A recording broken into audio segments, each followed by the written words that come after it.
Local Health Integrated Network. Let's give it up for Donna. Thank you, Donna. Colin, PT, Baillie School of Kinesiology and Health Studies, Queen's University. Welcome, Colin, PT. The PT Cruiser, Colin. Alex McComber, Kahnawake School of Diabetes Prevention Program, Kahnawake, Mohawk Territory. Let's give it up for Alex. Big time fans for Alex out there. And we got Bonnie Healy, Operations Manager, AFNIGC. Let's give it up for Bonnie Healy. We do have a 45-minute break happening. It'll be a little shorter since we're starting a few minutes behind. But what we're going to do is we're going to give each panel member 10 minutes to kind of lay the foundation, say what they need to say. And with time permitting, we'll get some dialogue happening here in the audience, if that's okay with you. We are going to go from left to right, which is your right to left, but our left to right. We're going to start off with Donna, then Colin, Alex, and then Bonnie. Folks, let's give it up for the panel members, starting off with Donna Lyons. I've heard that all my life. Sorry. Good afternoon, everyone. I'd like to acknowledge that we're on the traditional territory of the Fort William First Nation, and I'm also very happy to be home because I've grown up in Thunder Bay. So I'm going to start off with talking about the LINS approach to culturally safe care. I gave some thought about the title, and I wasn't sure if I should say approach or maybe it's even a journey. So just to give a bit of a background, there's 14 LINS across Ontario, and the LINS support implementation of both provincial initiatives, but they're very responsive to the needs in their own community. So in this area, we have the Northwest LIN, and I work in the Champlain LIN in Ottawa, in the Ottawa area. Yep. So basically, the function of the LINS is looking at the health system as a whole. It's looking at coordination. We fund quite a bit of the health system, not all of it. We fund the hospitals, long-term care facilities, community health centers, community support sector, and mental health and addictions, to name a few. So I'm also part of a provincial network as well. So I have 14 different counterparts across the province that do the same type of position as I do. So I'm the Indigenous engagement specialist. And I work with, in my own LIN area, I work with a committee of community organizations. We have 2 First Nations in the area, Métis and Inuit groups as well.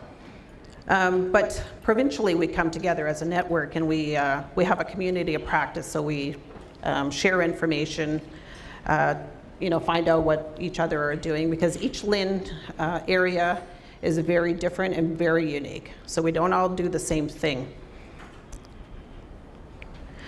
Some of our priorities this year, we just got our work plan approved, is looking at strengthening relationships with Indigenous communities and organizations.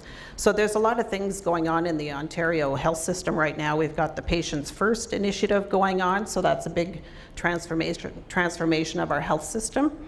And we also have a lot of things going on in the Indigenous communities. There's been quite a few announcements in terms of huge funding announcements.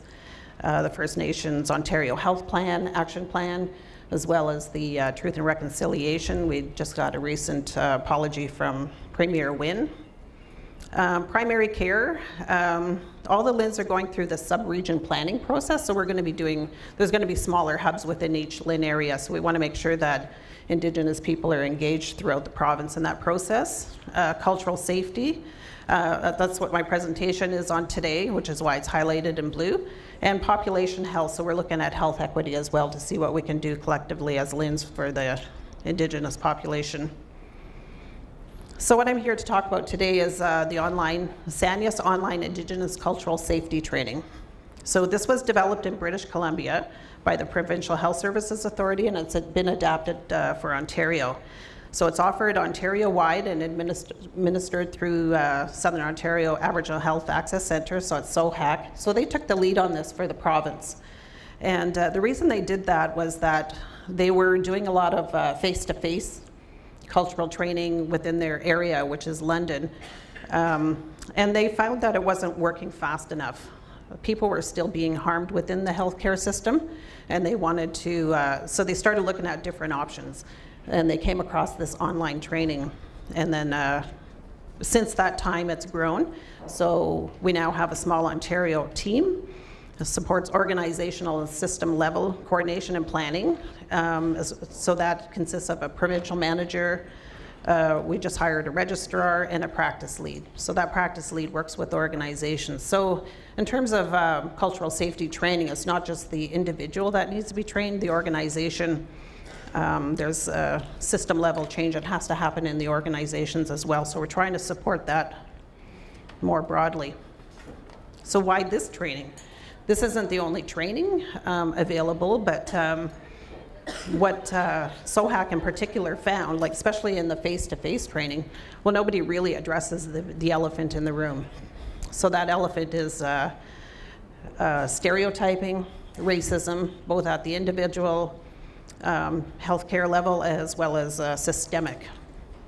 So there's a need to uproot that colonial stereotypes that affect access to health and health outcomes for Indigenous people.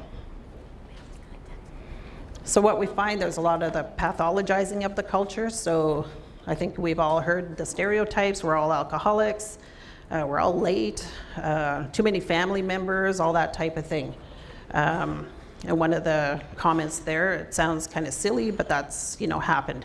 I work in acute care, maternity setting. When I first began my MAT training, I was told that you could always tell when a Native is fully dilated as their top lip perspires.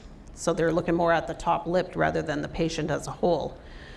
Even in our area, we have one situation that was reported to the health center there in one of the hospitals.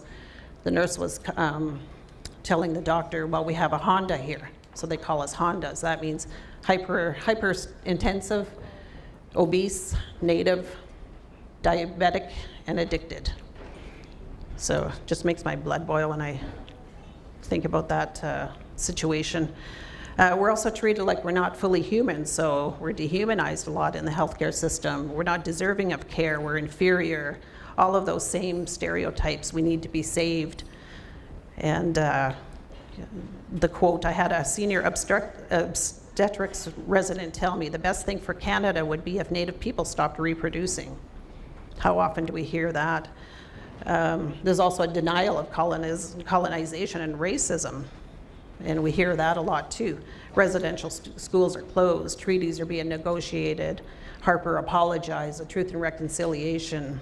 Basically, it's, a lot of people say, my people were oppressed too, so what if the Aboriginals wanted to move out of poverty? They just work harder, just like we had to. I'm really tired of Aboriginal people complaining and whining about the past. Looks like they actually benefited from colonization. These types of stereotyping is still harming people within the healthcare system. So this training, it's foundational. Like I said, it's not the only training. It's a good training. It's the one that we've adopted, but there's also a lot of other types of training, and it's a journey really for any type of healthcare provider. So this online training is interactive and evidence-based. It's transformational learning in an online environment. It also incorporates a strong facilitation model. So there's a live facilitator on each session when people are taking the training. And they work closely with all participants, so it's a very interactive environment. It's designed to support people to reflect on their internal colonial biases and stereotypes and how that impacts their delivery of healthcare to Indigenous people. And the facilitators are well trained and mentored before beginning to work with participants. So they go through a whole 6-month period of training before they start working one-on-one with any participant. And they're well trained in terms of they've heard it all. So BC has done an extensive evaluation of this training, so they know that it improves participant awareness and knowledge. I don't know if anybody really knows if it's really transformed the health system yet.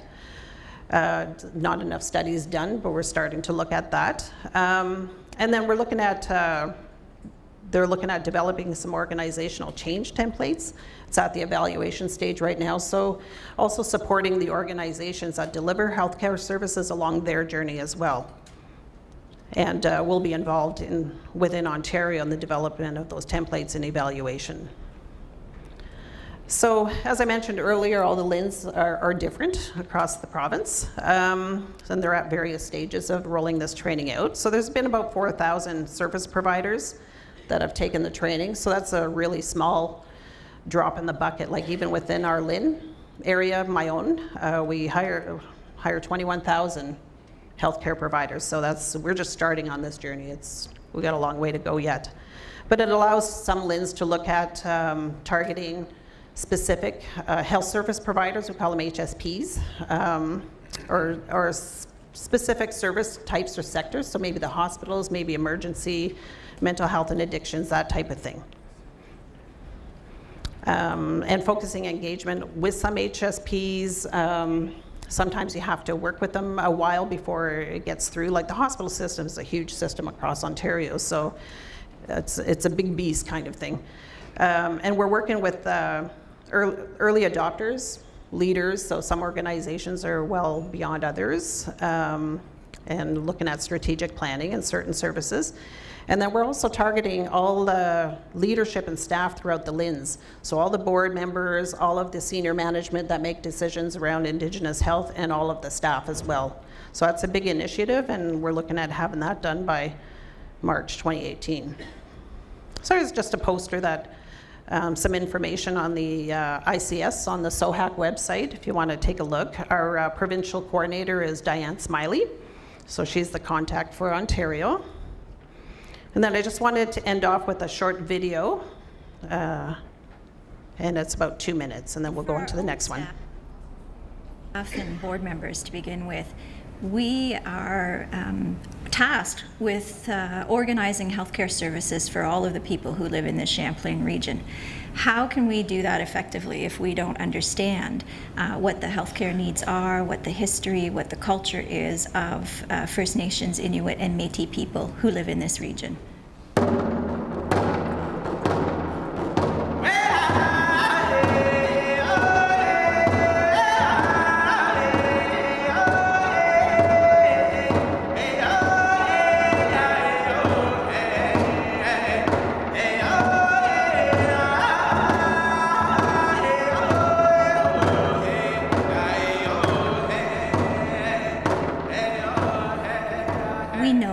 Sadly, today, Indigenous people who use healthcare services in our region don't always get the best experience. They face stereotypes, they face health professionals who sometimes make assumptions about them because they don't know. As for how they treat you, a lot of times when I've seen the number of doctors over the years, I always get asked, I always get presumed that I'm diabetic because I'm overweight and I'm Native. So it's just automatic that I'm that, right? And I'm not. I also get looked at, like if you're like I was sleeping in there, and you get treated like as if you were drunk, and I'm not that either.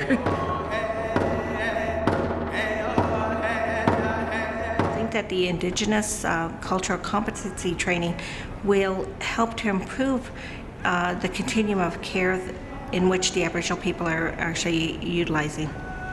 And coming here has been humbling in the fact that I realize how much deeper the story is and how we in day-to-day speech and actions are actually engaged in biased behavior without even thinking about it. So I think the impact of this training on my practice personally is mostly about developing relationships with clients that are very collaborative and using all of the tips that are presented in the training on how to develop those relationships and to make sure that healthcare encounters with Indigenous clients are actually positive and not more traumatizing. Many of them have had that their whole lives and it has gone very badly, and the clients that we're seeing are the clients that are the ultimate example of how badly colonialism has impacted Indigenous people. And so we're really hoping that by taking this training, people will further their understanding and will be really able to enter into a positive working relationship with people who are seeking help.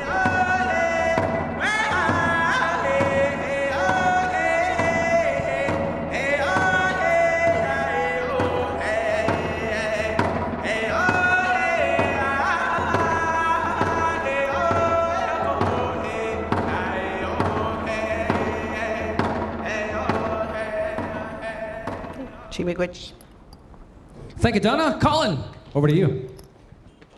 Come on, let's go. Give a round of applause. Oh yeah, well done.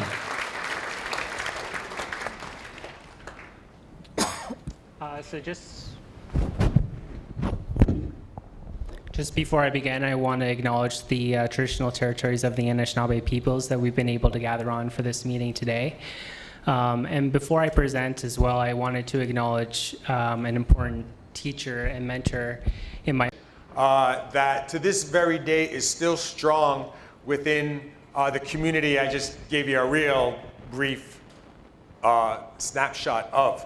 I use the example that when the 4 pots on the stove are steadily boiling, that's calm in Kahnawake.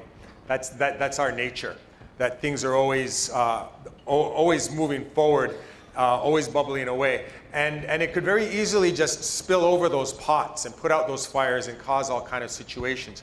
But I've come to understand how these teachings that come from the Great Law that then go back to creation story and our ways ground us. They keep us connected to Mother Earth and reminding us of who we are and what we are. And so in talking about cultural competency, we need to keep our values, our traditional ancient values strong. We need to bring them up and we need to learn them again.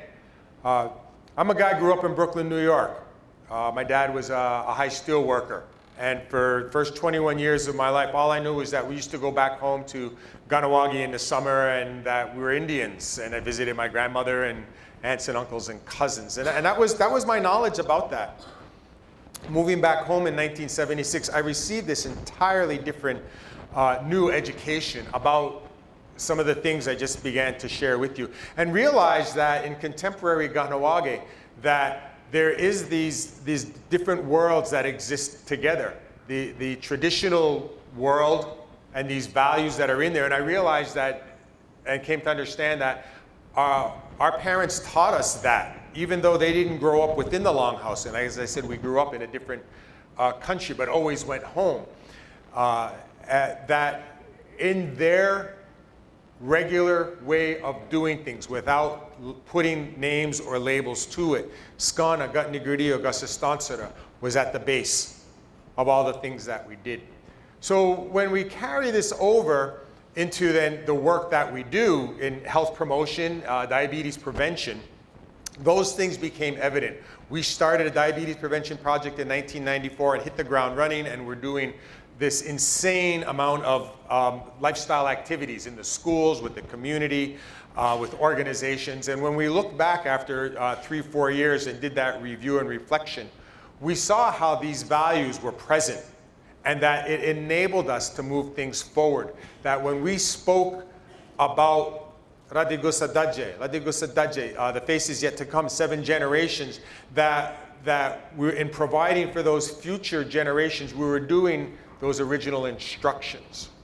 And so it becomes clear that when we move forward in these contemporary times to do our work in health, that our different nations have our creation stories and we have our ways of doing and knowing, and that these are the things that need to be evident, that we need to keep them in the front and guide us in the work that we do, to guide us in the decisions that we take. We're very much about taking the responsibility to heal ourselves. And I certainly heard that growing up, that you're responsible for yourself. And that became a phrase that we used, and it's still used a lot in the work that we do, that when we sit back and rely on outside places, if we sit there and wait for money to come across the table, to be able to do things. Well, it's really not happening. We understand the economy of this contemporary times. We all see how it just dwindles down. And as we wait for that, we have a choice that we can sit back and say, oh, well, we're going to cut funding. We have to lay people off. We're not going to do a food bank. We're not going to do a moccasin walk. We're not going to have children's education programs. That we're not honoring that what we need to do. And we need to pull those things back up to the front and say, okay, what's more important here? How do we move that we have to move these things forward, and how do we go about to do that?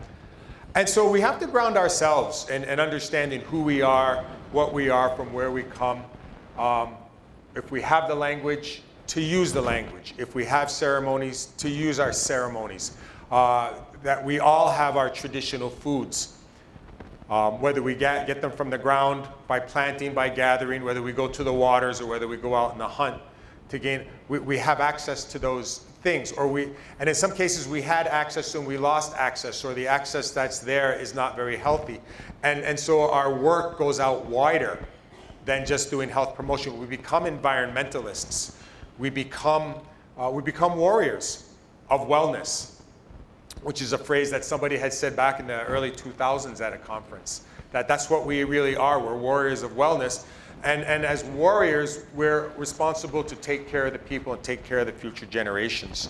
So the challenge that we have in our contemporary times is working through our situations, working through our personal situations and conditions, and also working through the impact of all those social determinants of health that are around us, plus those colonial attitudes, those aggressions that come from the outside, and to be able to stand up and keep that head up and the eyes looking forward, to do things in a cultural way, to do things in a good way, for the benefit of the people. And so there's three levels of education that have to take place. One is among ourselves, doing the work. The other is with the people of our community, because we're all at different levels of cognition and awareness. Some of us are asleep. We've been put to sleep, and we've allowed that to happen over the generations.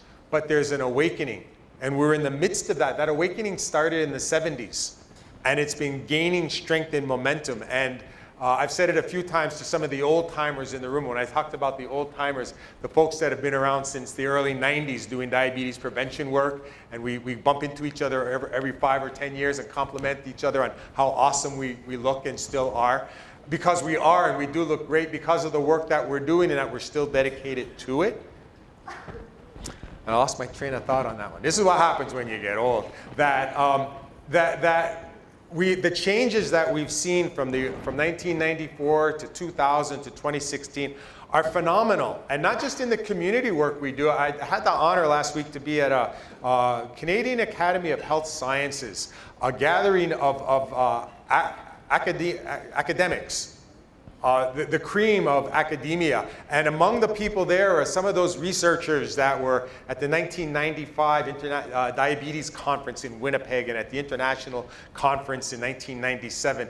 And we're still, we don't see each other, but still doing the same thing. And these people from the academy, from other cultures, back in those days were open. And were willing to learn, and met with people who were also willing to share. And over the years, seeing this evolution and this growth continue to gather strength, that today, when I listen to frontline workers from communities and the diabetes prevention activities, healthy lifestyle activities that they're doing, it's phenomenal. It's great stuff. There's so much back to the land. There's so much consultation with people. The scientists, both from Indigenous community and the Academy, we talk about Indigenous methodologies and ways of doing things. And so we're gathering that strength. So competency, cultural competency, begins at home with us, and we need to take that, shine it, and bring it out and share that. Miigwech. Well done, well said. Thank you. Bonnie, over to you. Okay. Okay. Okay, Nistu Nidaniko Boyaki, Nistu Gainai, and I'm from the Mamu clan. I'd like to acknowledge the ancestors and the elders, the Kahnawake of this territory, and thank you for welcoming us in your traditional lands to have this meeting. I'm really humbled to actually follow this man who told me before he started, I don't know what we're talking about.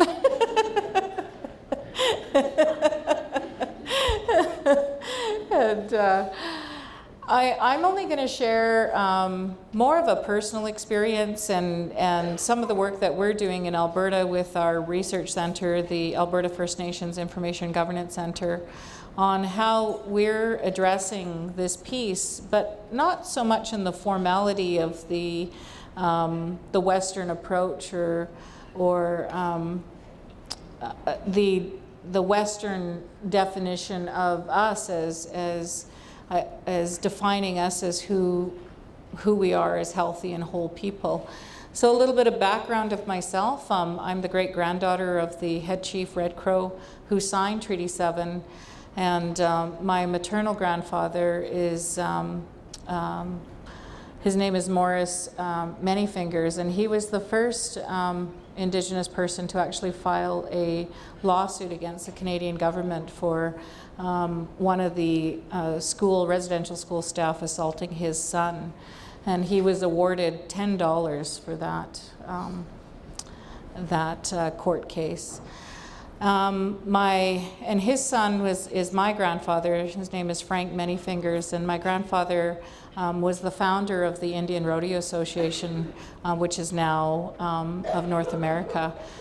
He was so humble in his life that we, as his grandchildren who lived with him every summer, he never ever spoke about these things that he had done. And he was one of the first ones in our community to ally with the ranchers in the local community to lobby the local town that his kids, my mother, did not attend residential school and had to negotiate that relationship with the church. So I was really fortunate to be brought up by and have the relationship with these individuals, and find it no wonder that we are, or our family is where they are. And both of my grandfathers, my maternal and my paternal grandfathers, great-grandfathers, had to hold our sacred bundles for 30 years, all of their adult life. And transfer of those bundles should only be 4 or 5 years. But because it went into the Criminal Code of Canada, they had to hold it for over 30 years. So my mother was raised by her grandfather, and she was raised in those sacred circles. She was what the old ones referred to as Minipoka, the holy child. She was one of the only children that was allowed to go in and out of the center teepee. I, as an adult, joined the Sacred Horn Society about 4 years ago with my husband. And it's hard work, it's life commitment. Prior to that, I learned through a Sioux Sundance and had joined and started my spiritual path a long time ago. I was raised by my grandmother, a language speaker, so I was raised with our ways. And I was given to my grandmother to help her, so almost be the liaison between our home community and the Western world. So I helped her do all her banking, all of her hospital visits, her doctor's visits. And she didn't allow me to speak Blackfoot because she wanted me to be really good at English. So I understand it really well, and I am reconnecting with our language. I do know that I'm a Blackfoot thinker because they were so much a part of who I am. And when we're working to try and implement research relationships with our people, all I can really share is some of the practices. When we talk about having things First Nations led or community driven, what does that mean? What does that look like? When the institutions themselves don't allow for the grant dollars, the grant funding to be housed in community. So how can it be truly led or driven by the First Nations? If First Nations don't have access to the information, how can they know where they are, and how can they develop their own questions of understanding how to move forward with evidence-based thinking and decision making? There's a lot of things in systems and organizations that need to change, and we're working on trying to change those things. When we started our large cancer study, there was a lot of concerns from my elders and my family about the work that I was doing because of how political the disease cancer can be. But the elders guided us every step of the way, and I needed the elders to understand what it was we were doing on each and every stage of the research relationship. We taught them what evaluation was from the Western thinkers. From that, they guided us and developed a Indigenous logic model. They're implementing Indigenous research methodologies that we have to conduct ourselves. Even getting a band council resolution to enter into communities to do the research with, we did that. But we also were advised by the elders that we had to start with ceremony. So Alberta is divided up into 3 treaty areas. We have the north, central, and south, and we had to go into each treaty area and start our research project with dancing at the local sun dances or in one of the ceremonies. And the relationship that was formed and developed in that way and guided right through to the point we're at the analysis phase, and we have almost 100% of data collection participation rate, which was huge. And in Alberta, if anybody's tried to do data collection with the Regional Health Survey, we've never even gotten close to 50%. So to have 100% participation rate was incredible. But to listen to the survivors and to the problems that are happening in their systems of care, from how the diagnosis is delivered, being told over the telephone that you have terminal illness and there is no possible treatment option for you, but just get ready to put your affairs in order. And being told to choose Western medicine versus traditional healing, really having no access to medical transport. Medical transport is there, but to have to ride 8 to 14 hours to your cancer treatment after your doctor tells you that you're so immunocompromised that you should not be around sick people, but yet non-insured health benefits is telling you to get in a van with sick people and go home for 14 hours on a road trip home. So it's not that there's not access, it's just that there's no type of services for that type of patient. And there seems to be a holding pattern with the primary care physicians at the community level. There's a delay in referral to specialists, to oncologists. So in the cancer study, we were informed by a few of the survivors that they knew something was terribly wrong, but it took up to 6 years to get a referral to an oncologist, and by then the growth was the size of a grapefruit and they were in 4th stage and fighting for their lives. We know in our arthritis study, it's taking up to 3 years to get a diagnosis of arthritis. So we need to understand why these things are happening. So our elders wanting to have a conversation with the Indigenous physicians of Canada to really talk about repairing these relationships. And when I did my pledge 28 years ago to be a nurse, I swore a Hippocratic oath, as I'm sure other health professionals have done the same. And I'm trying to understand why these types of experiences are occurring, because when I swore that oath, it meant something to me that I knew I had to help all human beings, regardless of race, creed, or color. I've worked in the system many, many years, many different areas, downtown East Side, Vancouver, population group. I knew half the women that went missing from the Picton case. I knew the last one. It was our involvement with her that actually caught Picton.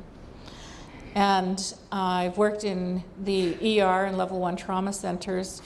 And as a triage nurse, I don't think the ER tends to be racist. I want to believe that health professionals don't come into this work to want to harm people by their attitudes. I think it's just a result of how things are set up. In ER, you're trying to save lives. And if you have individuals coming into care that are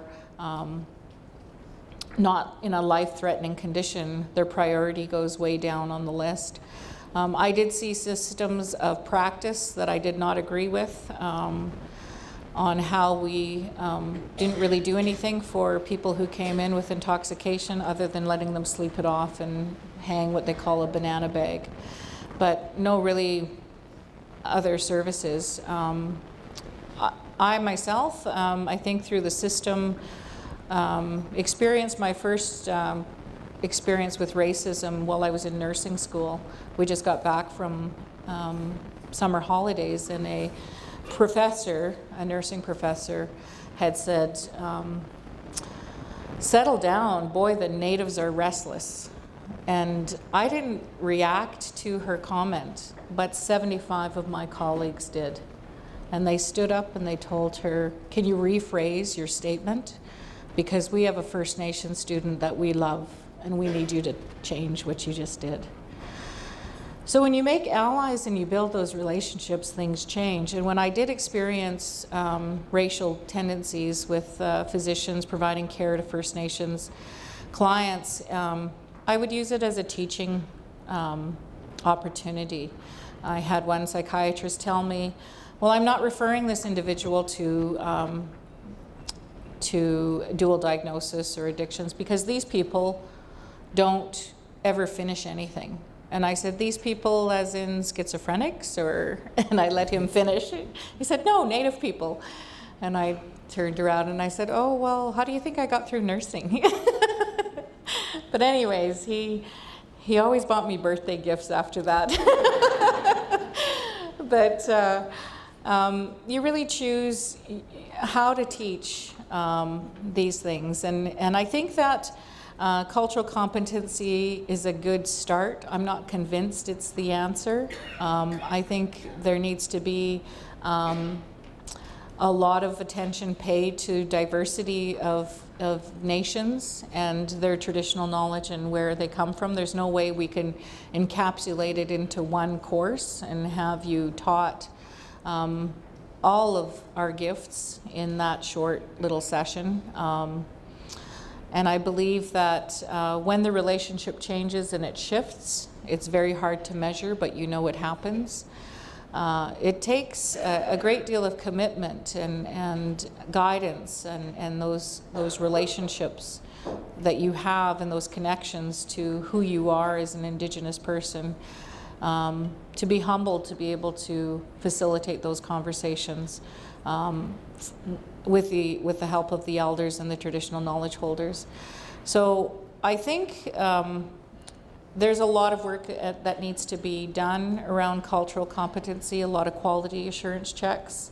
I'm not convinced that we're ready for self-identifiers at time of hospital entry.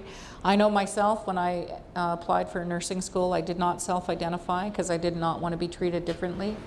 And so I think we have some work to do. And partly is we ourselves as First Nations need to be educated on what are our rights, what are our patient rights. We are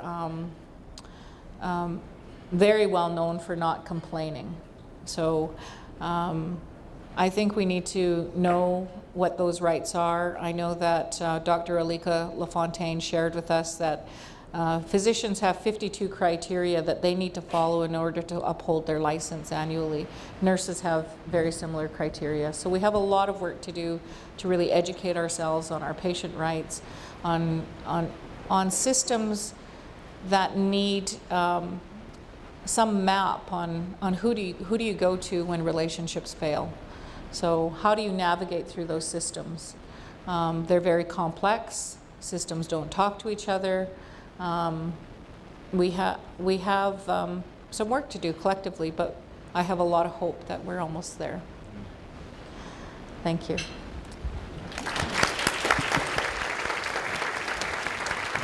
Well done, panel. We're into our break. We can take one question, or we can go to break. This isn't a Chiefs meeting. We don't need anything. But if anybody has a question, we'll only take one question. Only one. If we have 10 people, we're not taking 10. We are taking one question. Does anybody have a question for the panel? Or did they answer every possible question that you might have? Who's really pleased with what they had to say? You good? Okay. You know what? I think we're going to end right there. How's that sound? Right on. Let's give it up one more time for our panel.